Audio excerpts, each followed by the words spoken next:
Welcome to the Blue Lagoon, located on the east coast of Bali, Indonesia, a hidden paradise beneath the surface of the crystal-clear waters. As we dive in and begin our snorkeling adventure, we are greeted by a vibrant array of marine life and colorful coral reefs.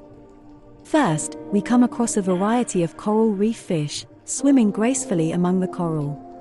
Their bright hues of red, pink, and purple stand out against the backdrop of the coral, creating a mesmerizing display of color.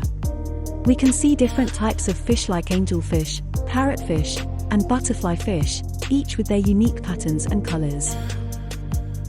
Continuing our journey, we come across a beautiful sea turtle swimming gracefully through the water.